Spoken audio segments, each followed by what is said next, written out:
Oiê, eu sou a Shelly e hoje eu vou iniciar um quadro novo aqui com vocês. Isso ou aquilo? Bora lá?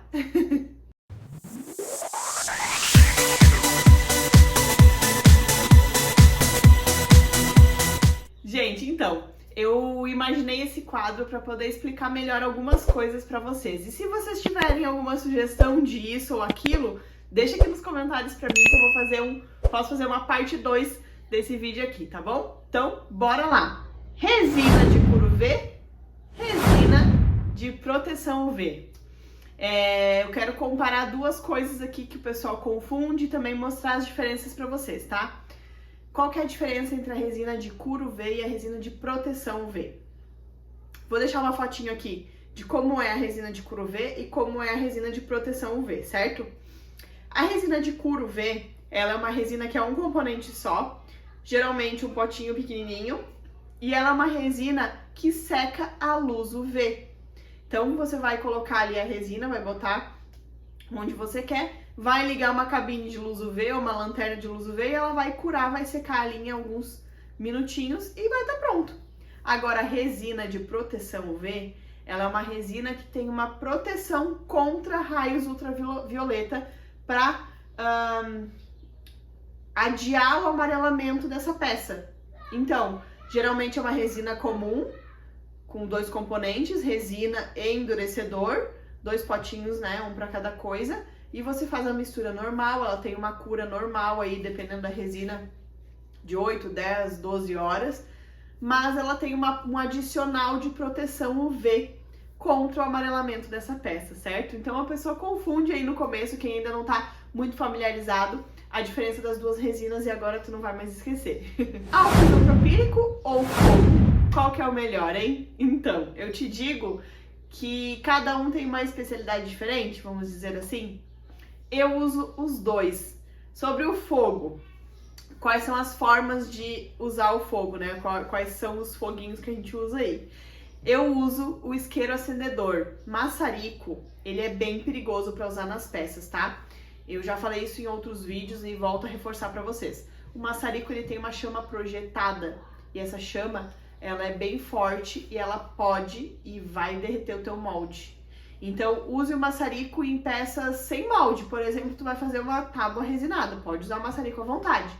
Agora, em peças com molde de silicone, deixa o maçarico bem longe, tá bom? O isqueiro acendedor, ele tem uma chama mais delicada, é uma chama que ela se mexe, então tu consegue colocar ela rapidinho ali e tirar a bolha da peça. Já o álcool isopropílico, ele também tira a bolha da peça, só tu dá uma sprayzadinha assim um pouquinho mais de longe, mas cuidado, tem que ser o álcool isopropílico, que ele é um álcool 90% puro, ele tem apenas 10% de água. Se você usar aqueles álcools que são 94%, ele é 99%, se eu não me engano, o álcool isopropílico. Isso, 99,8%. E se você usar aquele álcool 90%, aquele álcool 74%, o resto dele é água. E água com resina não combina, não se misturam. Qualquer resina, qualquer água que pegue na resina vai dar ruim, vai deixar a tua peça mole, vai dar manchas. Então, o álcool isopropílico tem que ser espirrado mais de longe aí. E ele vai ali estourar as bolinhas, tá bom? Entre um e o outro, eu estou mais familiarizada com o isqueiro acendedor. Mas tu também tu vê aí o que tu vai te adaptar melhor. Eu sempre tenho os dois. E o álcool isopropílico, ele é muito bacana pra gente higienizar as mãos também, as coisas. Cuida pra não passar direto na mão, porque ele resseca muito. Mas tá com a luva melecada, tu pode passar na luva ali que ele vai tirar aquela meleca da resina. Só que toma cuidado se tu for usar fogo logo em seguida, tá bom? Nunca use os dois próximos, porque o álcool, ele é um agravador aí do fogo, né? Então, pode dar ruim, tá bom? Sempre muito cuidado quando for usar o álcool e o fogo. Pigmento em pasta, pigmento líquido. E aí? Qual que é a diferença entre os dois e qual que é o melhor? Depende do que tu vai fazer. O pigmento líquido, geralmente, ele é um pigmento translúcido, é um pigmento onde a peça vai ficar parecendo um vidro com um leve tonzinho no fundo. Já o pigmento em pasta, ele vai deixar a peça totalmente preenchida daquela cor. Então aí depende do projeto que você vai fazer, de como você vai usar. A única coisa que tem que cuidar é na quantidade. O pigmento em pasta tu usa só uma melecadinha aí na ponta do teu palito e o líquido é algumas gotinhas. Então o líquido, por ele já ser líquido, ele tem mais riscos de a tua peça não endurecer, de amolecer a tua peça se tu colocar em excesso, então tem que tomar cuidado. O em pasta ele é um pouquinho mais difícil de impedir a peça de endurecer, porque ele já tá ali numa pastinha, geralmente ele é a base de resina, porque tu vai comprar o pigmento próprio para resina, né? Então tem esse cuidado maior com o líquido em relação à quantidade. Mas os dois são pigmentos lindos que vai diferenciar aí de acordo com o projeto que tu quer fazer. E eu gosto de trabalhar com os dois, embora meu queridinho seja o em pasta. Molde da China, molde brasileiro. Hoje em dia nós temos muitas moldeiras maravilhosas que fazem moldes lindos pra gente. Mas quando eu comecei, maioria eram moldes da China que a gente comprava, tá? Que são aqueles moldes de platina, vou deixar aqui pra vocês, que é uma borracha diferente, um silicone diferente, tá? Os moldes da China, eles têm uma vida útil diferente do que os moldes brasileiros, tá?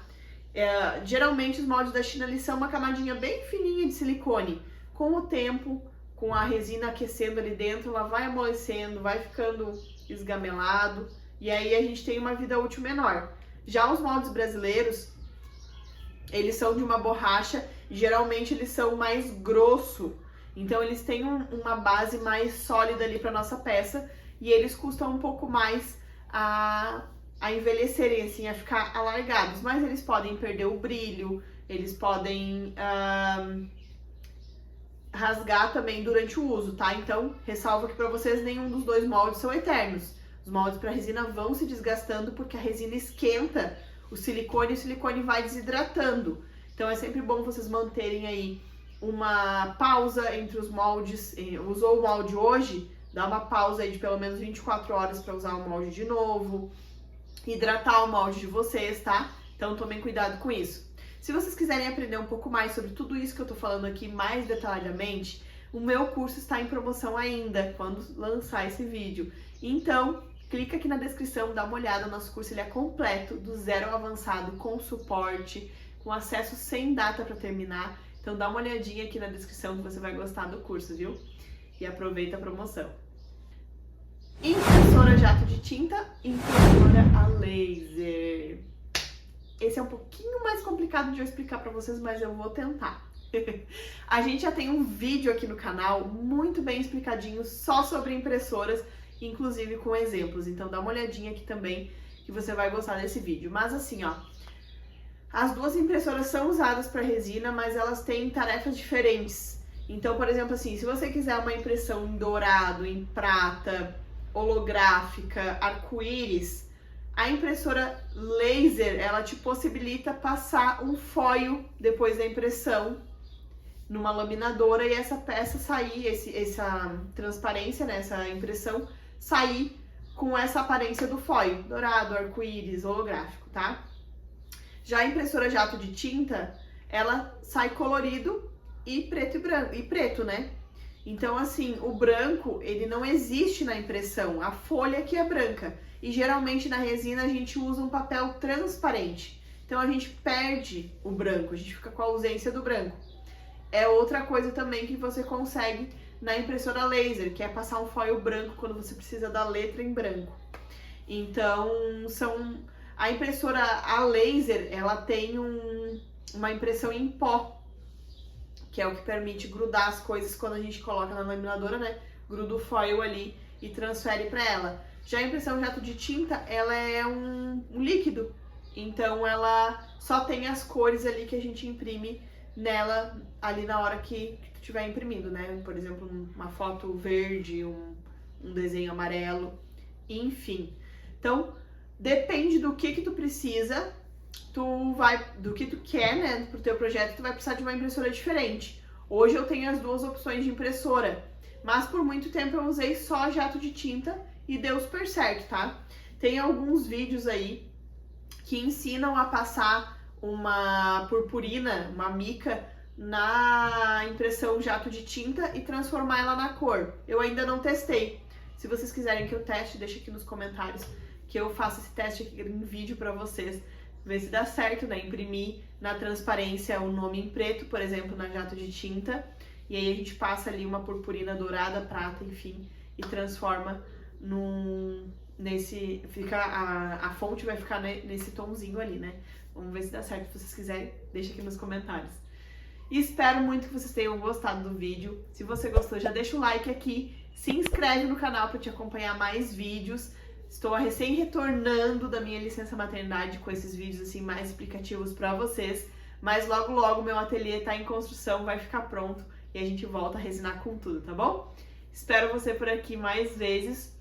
Um beijo e até a próxima. Tchau!